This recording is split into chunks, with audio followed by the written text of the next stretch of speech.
जश्न आज़ादी है सुलेमान साहब और शरीफ पुराने मदरसा के सदर और मौजूदा नायब सदर दरगाह सूफी अमीरुद्दीन रहमतुल्लाह अलैह कमेटी के नायब सदर द्वारा परचम कुशाई झंडा फहरा दिया गया। अब उसकी अगली कड़ी में इस बार गवर्नमेंट ने एक नया ऑर्डर जारी किया है कि संविधान के मौलिक उद्देश्य और कर्तव्य है जो थ्रू हिंदुस्तान में आज के दिन इस परचम कुशाई के झंडारोहण के बाद में बच्चों को बताया जाना है कि मौलिक संविधान क्या होता है। तो उसकी छोटी सी जानकारी बच्चों को मतलब हमें हिंदुस्तान में कैसे रहना है, उसकी कुछ सीमाएं वगैरह होती है, उस कानून की पालना करके हमें हिंदुस्तान में विचार, अभिव्यक्ति, विश्वास, धर्म और उपासना की स्वतंत्रता, प्रतिष्ठा और अवसर की क्षमता प्राप्त कराने के लिए तथा उन सब में व्यक्ति की गरिमा से अच्छा हम बुलबुले इसकी ये गुलसिता हमारा हमारा सारे जहां से अच्छा हिंदुस्ता हमारा हमारा सारे जहां से अच्छा। गुरबत में हो अगर हम रहता है दिल वतन में, गुरबत में हो अगर हम रहता है दिल वतन में, समझो वही हमें भी दिल हो जहां हमारा हमारा सारे जहां से अच्छा हिंदुस्ता हमारा हमारा सारे जहां से अच्छा। पर्वत वो सबसे ऊंचा हमसाया आसमां का, पर्वत वो सबसे ऊंचा हमसाया आसमां का, वो संतरी हमारा वो पासबा हमारा हमारा सारे जहां से अच्छा हिंदुस्ता हमारा हमारा सारे जहां से अच्छा।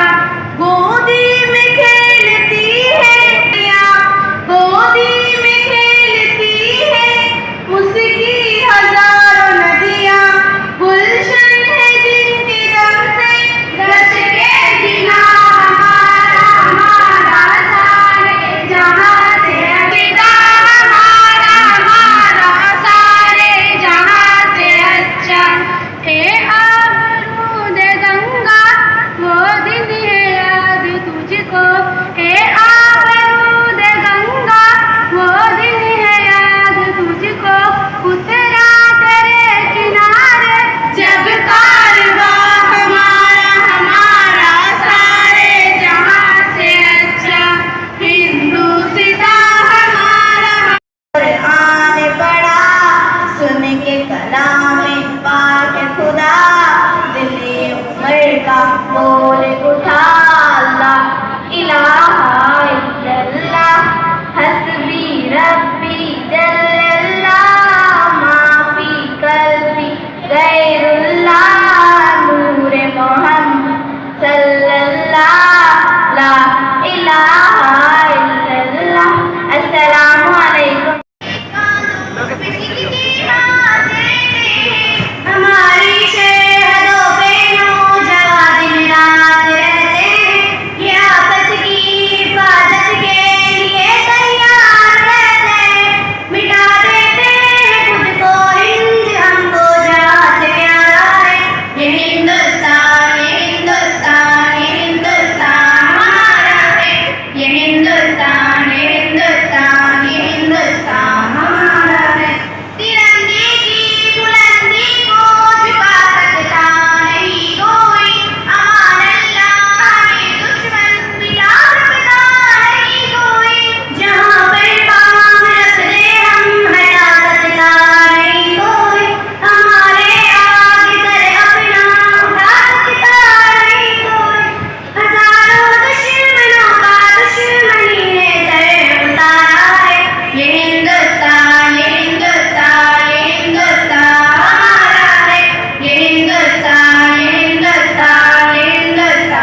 हम सबका है और हमारा है, वो ये समझे कि हिंदुस्तान हमारा नहीं है तो इसकी बहुत बड़ी भूल है।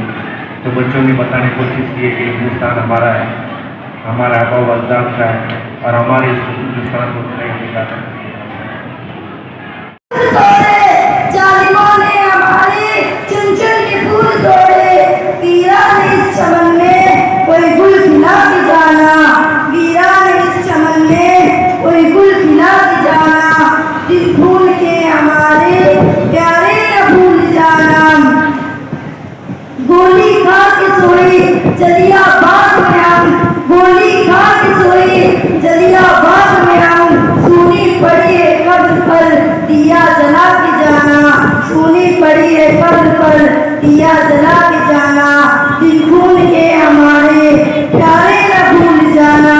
हिंदू और मुस्लिमों की होती है आज होली, हिंदू और मुस्लिमों की होती है आज होली, बहते हैं रंग में दामन भिगो के जाना, बहते हैं रंग में दामन भिगो के जाना, दिल खून के हमारे प्यारे न भूल जाना। अस्सलाम।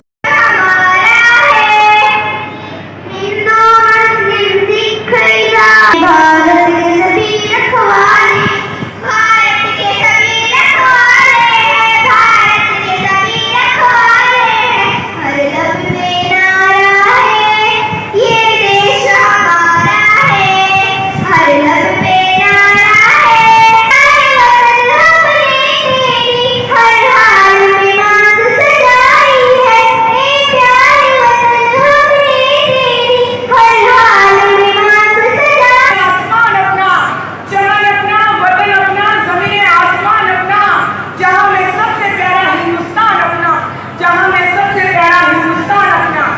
सारे जहां से अच्छा हिंदुस्तान हमारा, सारे जहां से अच्छा हिंदुस्तान हमारा, हम भूल गए नहीं इसकी ये गुलसिता हमारा, हम भूल गए नहीं इसकी ये गुलसिता हमारा। मौजूद करके सारी आज हम यहाँ यौम आज़ादी मनाने के लिए यकजा हुए हैं।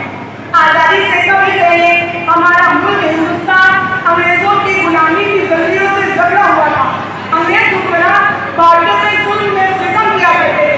मुसलसल जद्दोजहद और बहुत कुर्बानियों के बाद हमारा मुल्क 15 अगस्त 1947 को आजाद हुआ और अंग्रेज हुक्मरान का खात्मा हुआ। किसी खुशी के मौके पर हम हर साल 15 अगस्त बहुत ही खुशी और जुलूस के साथ मनाते हैं। आज हम 77वां यौम आज़ादी मना रहे हैं। इस खुशी के मौके पर आज सब हम यहाँ बहुत ही जुलूस और मोहब्बत के साथ आज़ादी की इस लड़ाई में हिस्सा लेने वाले रहनुमाओं और शहीदों को याद करते हैं, जिन्होंने अपनी जानों की कुर्बानी दे दी, डंडे में लाठियों की मार खाई और कई बार जेल तक भी जाना पड़ा, लेकिन उन्होंने इस मुल्क की आज़ादी के लिए अपना सब कुछ कुर्बान कर दिया। आज़ादी के शुरुआती दौर के मकबरों में बंगाल के सैयदुल्लौला और शहीद अजीम टीपू सुल्तान रहमतुल्लाह साहब जैसे कई रहनुमा शामिल हैं। आज़ादी हिंद के न्यायिक इंकलाब आमूद बाग में 10वीं रुमानी तहरीक का ही नतीजा था कि क्या हिंदू क्या मुसलमान हर किसी के दिल में जालिम अंग्रेजों को मुल्क से बेदखल करने की उमंग पैदा हुई। इस तहरीक के बानी मौलाना अब्दुल्ला सिंधी थे और इनकी क़ियादत में मोहम्मद हसन रहनुमाई थे। इसी तरीके से इस तहरीक को अब्दुल्ला खान, महात्मा गांधी, भगत सिंह, टीपू सुल्तान जैसे ने आगे बढ़ाया। ये तहरीक भारत की इज्तिमाई तहरीक थी। अंग्रेज लोग हमारे इस एहसास को देखकर भारत मुल्क छोड़ने के लिए मजबूर हो गए और हमारा मुल्क आजाद हुआ। आखिर में मैं इस शेर के साथ अपनी गुफ्तगू को खत्म करना चाह रही हूँ। फरमाबरदारी वतन से हो यही इस्लाम कहता है, फरमाबरदारी वतन से हो यही इस्लाम कहता है। हमारे दिल के हर गोशे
यार अब कोई और नौकरी ढूंढ मेरे लिए।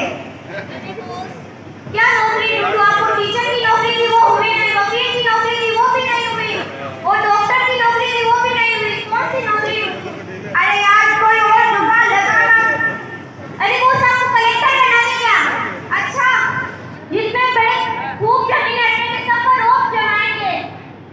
तुझे सिर्फ लाल चाहिए, तू बड़ा तुझे कैसे अरे चलो बोल, एक चल यहाँ से हट, मेरा बॉस कलेक्टर बनेगा। कोई कलेक्टर ऐसे ही थोड़ी बनते हैं जो तुम्हारा बॉस कलेक्टर बनेगा। मुझे पता नहीं, कलेक्टर बनाने के लिए हमें पैसे भरे हैं। कोई पैसों से नौकरियां खरीदी थोड़ी जाती, इसके लिए बहुत पढ़ाई करनी पड़ती है, बहुत सारी ड्यूटियां लगती है। मुझे पता नहीं, यहाँ से हट। आए कहाँ से हो तुम? जाओ बेवकूफ लोग, चौकीदार निकालो इनको बाहर। चलो बाहर निकलो, बाहर निकलो।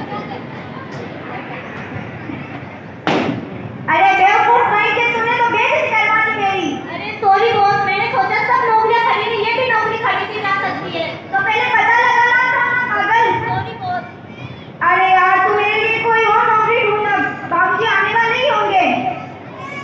अरे किसकी हिम्मत हुई मुझे मारने की? मेरी हिम्मत हुई नहीं। अरे बाबूजी आप, मुझे सब पता चल गया, वरना तो गुंडा है। नहीं मुन्ना तो गुंडा है। अरे माँ जी मेरी कोई मजबूरी थी। क्या मजबूरी थी मेरी? मैंने पैसे तो बराबर नहीं दिए।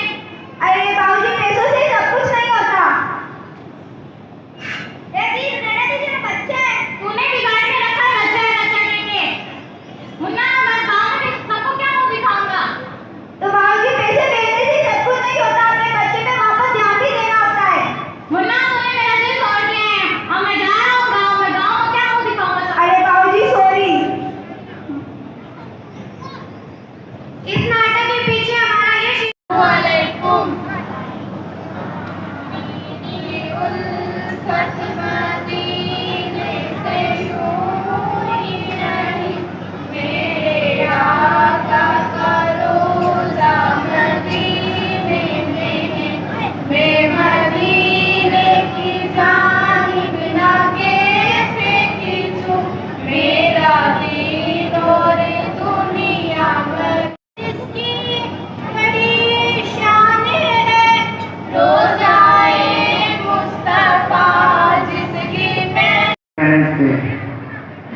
At first, I wish you all a very Independence Day. Independence Day is the most important day for India. On this day in 1947, India got freedom from the British rule after long years of slavery. Devoted their whole life for the independence of our country. So we must respect all of them. It is the national festival of India. Today we are so lucky that we live in an independence. Thank you. माशाल्लाह बेहतरीन तरीके से पानी में जो माता जी की अहमियत के बारे में बताने की कोशिश की। अब मैं इस प्रोग्राम में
आनंदीबाई जोशी कैसे बनी भारत की प्रथम महिला डॉक्टर। तो आइए देखते हैं उनके संघर्ष, उनके डॉक्टर बनने तक की कहानी। अरे क्या हुआ, आप इतने परेशान क्यों दिख रहे हैं? परेशान तो रहूंगा ना पार्वती, आखिर एक बेटी का बाप भी फेरा। पार्वती, अब उसके हाथ पीले करने का समय आ गया है पार्वती। पर हमारी आनंदी तो अभी बहुत छोटी है, अभी उसके पढ़ने लिखने और खेलने कूदने के दिन है। देख पार्वती, लड़कियां तो पराया धन होती है, जितना जल्दी उन्हें घर से विदा कर दे उतना ही हमारे लिए अच्छा है। आनंदी की कल से पढ़ाई लिखाई बंद। पर बापू, इसमें मारी की गलती है। एक चोरी मारी करती है कि जो लड़की है, लड़का होती तो के बापू? ए लड़की ज्यादा जवान ना चला, वरना तेरी जवान हालत में पीस लूंगा। पर बापू, मैं पढ़ लिख कर कुछ बनना चाहती हूँ। एक चोरी तन्ने करना है तो पढ़, लेकिन शादी पर अपने बाप की छाती पर रिपोर्ट बंद करना बैठ। पर बापू, मैं पढ़ लिख कर डॉक्टर बनना चाहती हूँ, आप मेरी पढ़ाई ना रोको।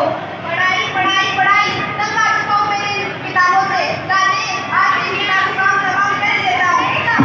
हट चोरी, ये देख। आज आपने हमारी किताबों को ना पढ़ा है, आज आपने हमारी किस्मत फाड़ दी, हमारी किस्मत।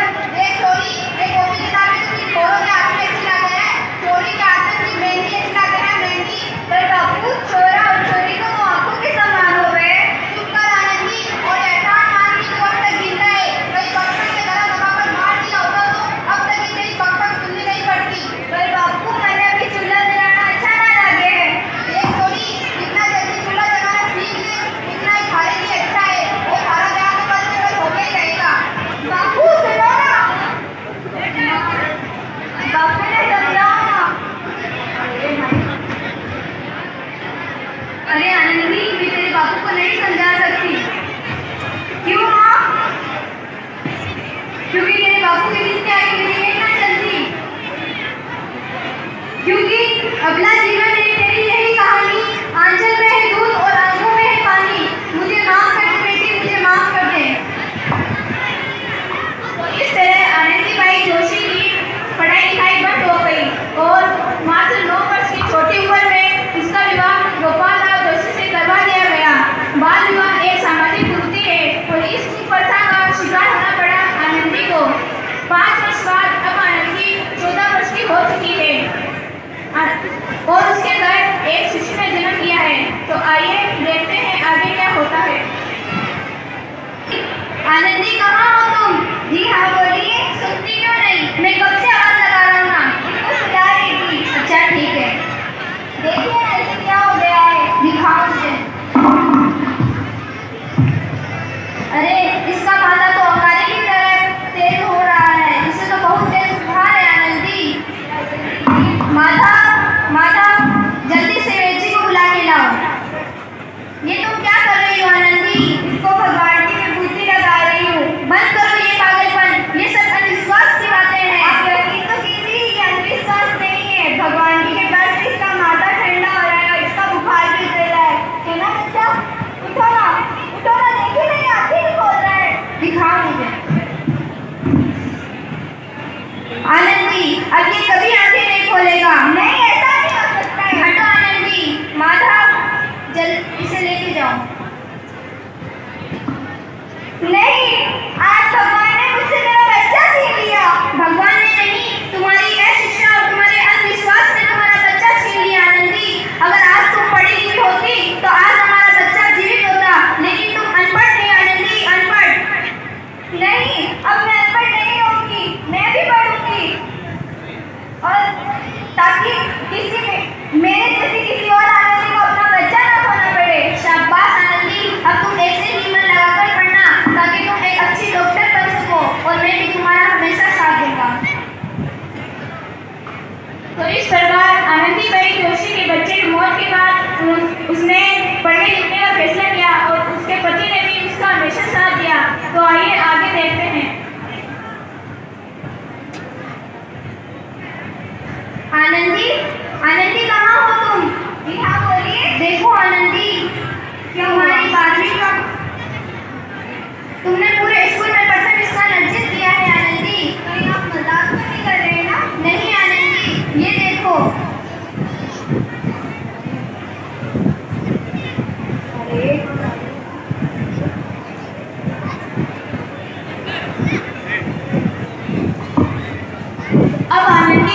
12वीं कक्षा में प्रथम स्थान हासिल कर लिया है और आगे और मेहनत कर रही है।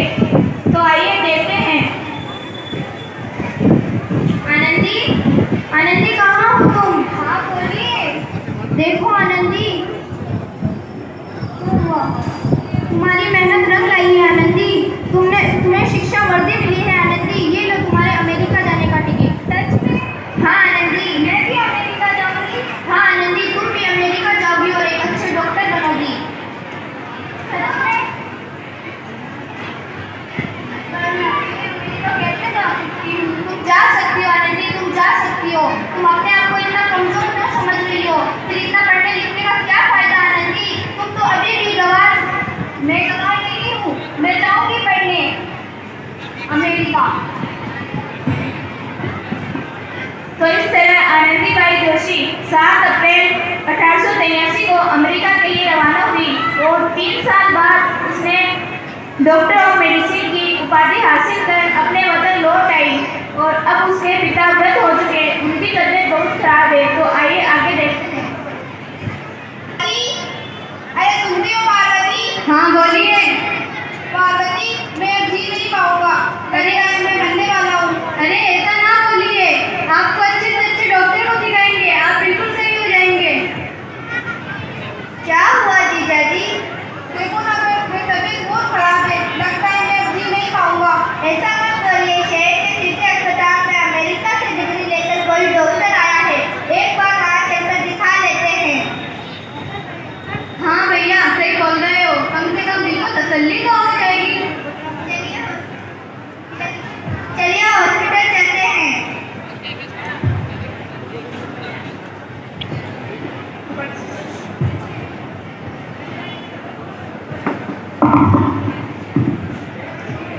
क्या हुआ? अरे इनकी तबीयत बहुत दिनों से खराब है, इनको कई डॉक्टरों को दिखाया लेकिन इनकी तबीयत में कोई सुधार ही नहीं आ रहा है। हाँ, इनकी तो तबीयत बहुत खराब है, इन्हें तो कोई चमत्कार ही बचा सकता है। हमने सुना है कि यहाँ अमेरिका से डिग्री लेकर कोई डॉक्टर आया है। हाँ, अभी बुलाती हूँ। Doctor ma'am, doctor ma'am. जी बोलिए। चलिए ना, कुछ पेशेंट आए, उन्हें देखिए ना। चलिए देखते हैं। आइए।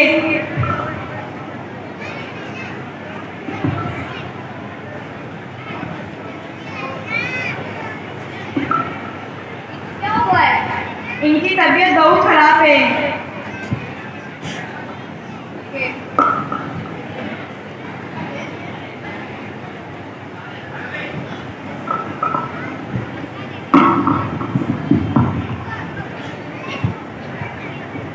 आप इनको मेडिसिन देते रहिएगा, ये कुछ दिनों में ठीक हो जाएंगे। जी ठीक है। ये मेडिसिन है, ये शाम सुबह दोपहर दे देना, कुछ ही दिनों में ये ठीक हो जाएंगे। ठीक है। कुछ दिनों बाद। अरे सुनते हो, ये लीजिए मेडिसिन लो सुबह की। पार्वती, देखो ना, मेरी तबीयत में काफी सुधार आ गया है। हाँ बहुत ज्यादा सुधार आ गया है आपकी तबीयत में। इस चमत्कार ने मुझे बचा लिया पार्वती। कौन है वो डॉक्टर साहब? मुझे मिलना है उन डॉक्टर साहब से। डॉक्टर साहब नहीं, डॉक्टर मैडम है, उन्होंने आपको बचाया है। कहाँ है डॉक्टर मैडम? मिलना है मुझे डॉक्टर मैडम से। हाँ, अभी बुलाती हूँ। Doctor madam, doctor madam. बोलिए। कुछ ही दिन पहले जिस पेशेंट को देख कर गए वे पेशेंट आपसे मिलना चाहते हैं।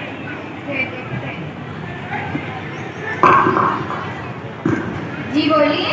धन्यवाद डॉक्टर मैडम आपका, जिन्होंने मेरी जान बचाई। मैं बड़ा गरीब, आपको क्या दे सकता हूँ? देने के लिए मेरे पास भी कुछ नहीं है। वचन, वचन चाहिए मुझे। वचन? किस बात का वचन? क्या आप कभी भी किसी लड़की को ये नहीं कहेंगे कि तुम कुछ भी नहीं कर सकती हो? अरे शामला, तुमने पहचाना नहीं तुम्हारी बेटी आनंदी? आनंदी? मेरी बेटी आनंदी? वो भी डॉक्टर के वेश में? हाँ बाबू, मैं वही आनंदी हूँ जिसके लिए बचपन में आपने झूले और झूले के अलावा कुछ नहीं सोचा। माफ कर दे आनंदी, मुझे माफ कर दे आनंदी। नहीं नहीं बाबू, मैं वही आनंदी हूँ जिसकी किताबें काट के आपने उसके हाथ में लेकर आके उसकी जिंदगी को काला बनाने की कोशिश की। आनंदी मुझे माफ कर दे, मैं तेरा गुनहगार हूँ आनंदी।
अब्दुल हमीद से लेकर सैफुद्दीन किचलू तक हिंदुस्तान की मादरे वतन को जब भी खून की जरूरत पड़ी, हम मुसलमानों ने अल्हम्दुलिल्लाह हमारी शहादतों से इस वतन की मिट्टी को लहू का पानी देकर सींच दिया है।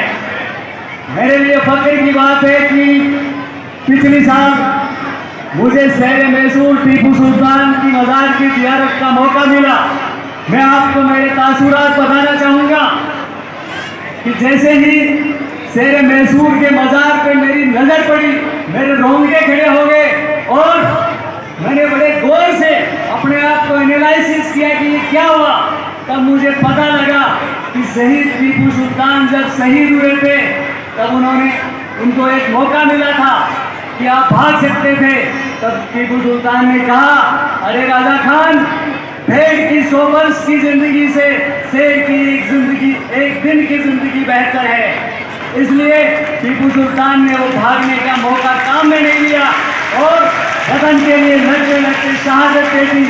और जब अंग्रेजों ने टीपू सुल्तान के हाथ से तलवार छुड़ानी चाहिए तो वो तलवार छुड़ा नहीं सके।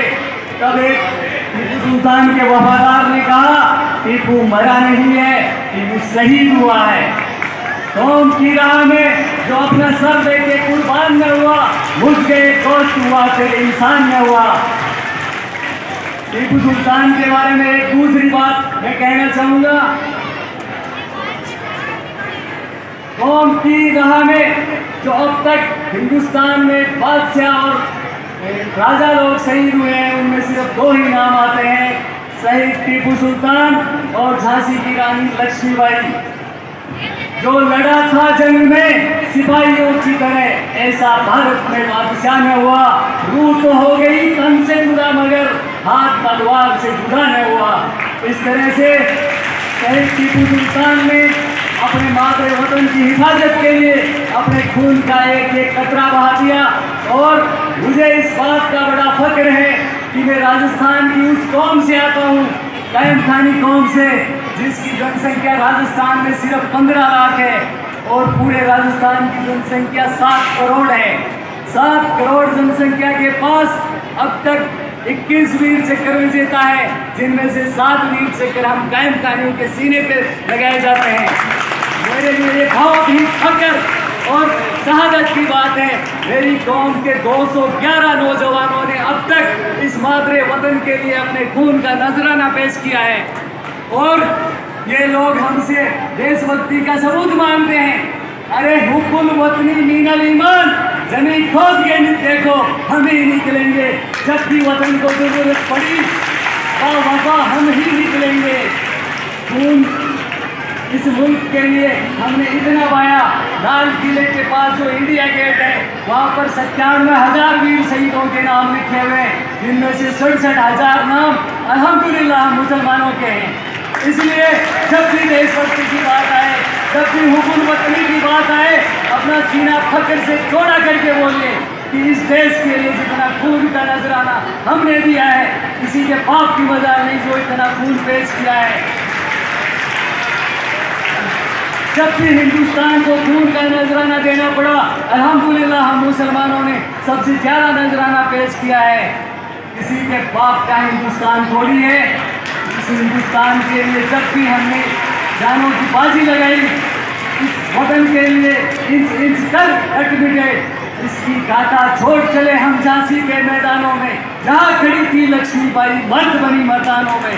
झांसी की रानी लक्ष्मीबाई के साथ देने वाले सारे सिपाही मुसलमान थे। अल्हम्दुलिल्लाह मुझे इस बात का बड़ा फख्र है और इस मदरसे में मुझे मेरे इदारे ख्यालात का मौका मिला। मेरे प्रिंसिपल साहब का शुक्रिया। जय हिंद, जय। इस पावन अवसर पर मैं मुबारकबाद देना चाहूँगा मदरसा हनीफिया सूफिया सीनियर सेकेंडरी स्कूल के प्रिंसिपल जनाब अशफाक साहब को, कि उन्होंने बेहतरीन मेहनत के साथ बच्चों के टैलेंट को पहचानते हुए बहुत अच्छी प्रस्तुति पेश की है। आप मुबारक के पात्र हैं। साथ ही अपना कीमती समय निकाल कर यहाँ पधारे हाजी शरीफ साहब, सदर साहब सदाकत अली सुलेमानी साहब, दरगाह सूफी हमीदुद्दीन साहब की दरगाह के सदर शमशेर भाई और तमाम हजरात जो अपना समय निकाल कर यहाँ पधारे हैं। मैं आपसे चंद लम्हों के लिए कुछ गुफ्तगू करना चाहूँगा।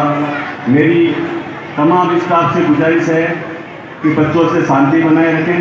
2 मिनट में आपका वक्त लूँगा, कुछ बातें आपसे रूबरू होऊंगा, तो आप इत्मीनान और सुकून के साथ सुनने की कोशिश करें। साथियों, सबसे पहला सवाल ये पैदा होता है कि हम 15 अगस्त क्यों मनाते हैं। 15 अगस्त सबको पता है कि देश आज़ाद हुआ था, लेकिन मनाने की वजह और है कि जो हमारे बुजुर्गों ने कुर्बानियाँ दी हैं, अगर हम उसको याद नहीं करेंगे तो उस आज़ादी को लेने के लिए दोबारा वही कुर्बानियाँ देनी पड़ेगी।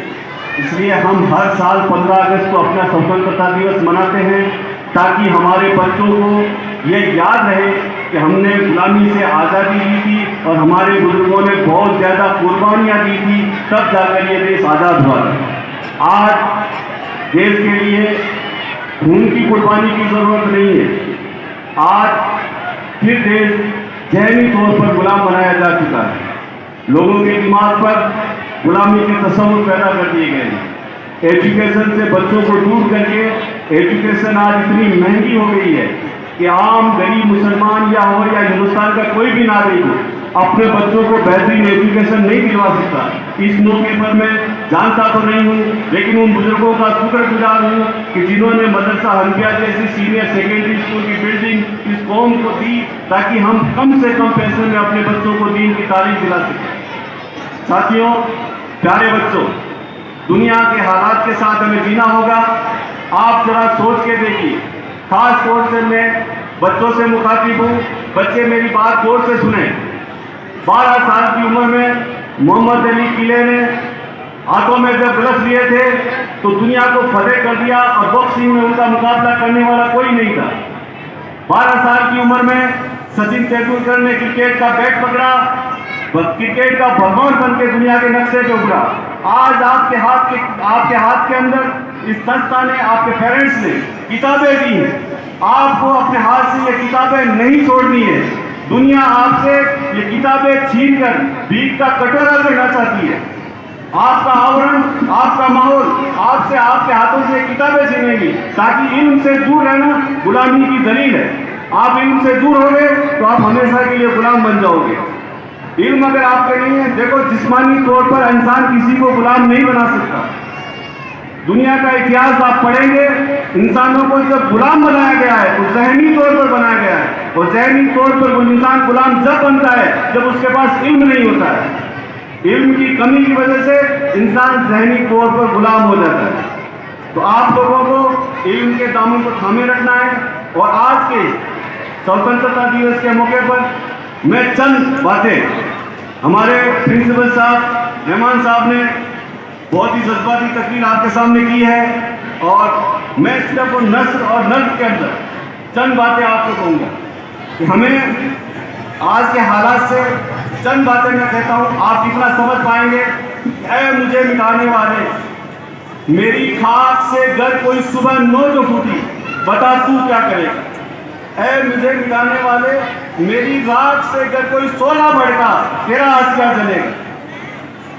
और हमारे वतन की मोहब्बत, ए आबरूए गंगा, वो दिन है याद तुझको, उतरा तेरे किनारे जब कारवां हमारा, तौहीद की अमानत सीनों में है हमारे, आसान नहीं मिटाना नामो निशान हमारा, बातिल से दबने वाले, ए आसमां नहीं हम 100 बार ले चुका है इम्तिहान हमारा।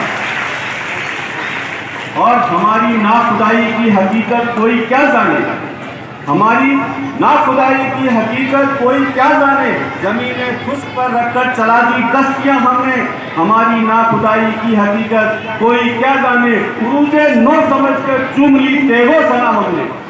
तो हमें मिटाने का ख्वाब देखने वाले कामयाब नहीं हो सकते। लेकिन साथियों, हम इस मुल्क में रहते हैं, प्यारे बच्चों, हम इस मुल्क में रहते हैं, ये हमारा वतन है। अगर आप सच्चे दिल से वतन से मोहब्बत करते हैं तो कुर्बानी अलग जगह है। वतन से मोहब्बत करते हो, हमारे रसूल की हदीस है, अगर रास्ते के अंदर एक कांटा पड़ा है उसको हटाओगे, क़यामत के दिन नेकी का सवाब मिलेगा। तो उसी उसूल पे सोचिए, आप अगर किसी सड़क पे अपना व्हीकल खड़ा करते हैं, किसी भारतीय नागरिक को तकलीफ होती है, वो भी गलत काम है। आपकी वजह से किसी भारतीय नागरिक को तकलीफ होती है, वो भी गलत है। आप इस देश के अंदर गंदगी फैलाते हैं, वो भी गलत है, उसका भी अजाब होगा। आप अगर सफाई करते हैं, उसका सवाब मिलेगा। आप ये मिसाल कायम कीजिए। आज हिंदुस्तान के सरजमीन पर हमारे खिलाफ जो नफरत के बीज बोए जा रहे हैं, उस नफरत के बीज को मोहब्बत के फूलों से महका दीजिए। जहाँ गंदगी देखें, सफाई कीजिए। जहाँ लोगों की परेशानी है, मदद कीजिए। और उससे आगे प्यारे बच्चों से कहना चाहूंगा, अपनी किताबें थामिए अपने हाथों में, आगे चल के वकील बनिए। आज ना इंसाफी हो रही है, आप खड़े होइए, हम इंसाफ करेंगे। आप आगे चल के डॉक्टर बनिए, डॉक्टर बनने के बाद जो मरीज मर रहे हैं, आप आगे आइए, मैं देश के लिए जाने बचाऊंगा। आप जज बनिए, इंसाफ के फैसले कीजिए। आप हुकूमत के अंदर आइए, लोगों के साथ न्याय कीजिए। लेकिन आपको किताबों का दामन पकड़ना होगा, इल्म को सीखना होगा, आगे बढ़ना होगा, तभी आप कामयाब हो सकते हैं। वरना ये नफरत की दुकानें नफरत से आगे बढ़ेगी, खत्म नहीं होगी। आपको कामयाबी की मंजिल पर बढ़ के मोहब्बतों का पैगाम देना होगा। लोगों के दिलों के अंदर, दिमाग के अंदर जो नफरत का जहर बोला गया है, उस जहर को बाहर निकालना होगा। अपनी तरफ से बैठ नहीं लगना। आप उस रसूल की उम्मत हो जिस रसूल के बारे में अल्लाह रब्बुल इज्जत के कुरान में होगा, खुलकुल अजीम, अखलाक की अजीम मुकाम पे हम उस रसूल के मानने वाले, हमारा अखलाक बेहतर होना चाहिए। इसी पदाधिकारीगण और आज तशरीफ लाए तमाम मौजूद मेहमान तो सब लोगों ने मोटा मोटी बता दिया है। मेरे पास अब बताने के लिए कुछ बचा ही नहीं है। मैं बस आप लोगों से इतना कहना चाहूँगा कि आप सबके अंदर एक जादू है, आप सबके अंदर एक मैजिक है, उसको आपको पहचानना होगा। और वो मैजिक है काबिलियत। आपको अपने अंदर छुपी हुई उस काबिलियत को पहचानना है। और इस कंपटीशन के दौर में, इस प्रतिस्पर्धा के दौर में आपको बड़े बड़े एग्जाम्स जैसे RS, IPS, डॉक्टर, एडवोकेट, ये सारे एग्जाम क्वालिफाई करने हैं और अपनी कौम का नाम रोशन करके इस देश की जो प्रशासनिक सेवाएं हैं, इस देश की जो हिस्सेदारी है, उसमें अपना हिस्सा बखूबी मांगना है। बस इतना ही कहना चाहूँगा। तकरीर तो बहुत ही जरूरी है और सबको पता है, तो देश आज़ाद हुआ, अपने बुजुर्गों ने जो कुर्बानी दी है वो आपको बताया गया। अभी मैं बच्चों के लिए खास तवज्जो चाहता हूँ। बच्चों की, बच्चों पहले आप पढ़ने आए हो तो मैं एक दो बात सिखाता हूँ आपको। मेरे जरिए से दो बात सीखनी जरूरी है। दो बात अगर आप आज को अपने मन में ले लोगे तो आगे कामयाबी मिलेगी आपको। वो दो बात क्या है? सबसे पहले सुनो बच्चों, सुनो, सबसे पहले साफ सफाई और पाकी आधा ईमान है। पहले पाकी होनी चाहिए, मदरसे में पढ़ने आओ, साफ सुथरे आओ।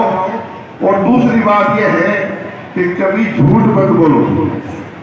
समझ में आई ना बात? मदरसे जब आओ साफ सुथरे आओ और कभी झूठ मत बोलो। अभी से ये आदत नहीं होनी चाहिए। अगर झूठ बोलोगे तो कोई कामयाबी मिलने वाली नहीं है। आप कभी झूठ मत बोलो। अगर झूठ बोलोगे तो कामयाबी नहीं मिलेगी। तो मैं आपका सदस्य जनाब आरिफ साहब,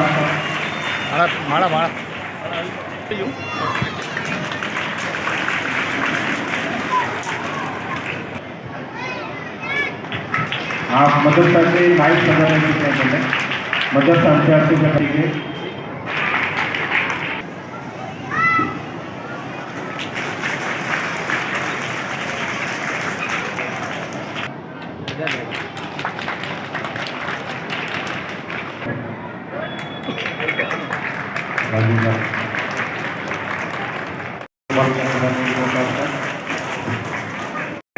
.33% मार्क्स हासिल किए थे।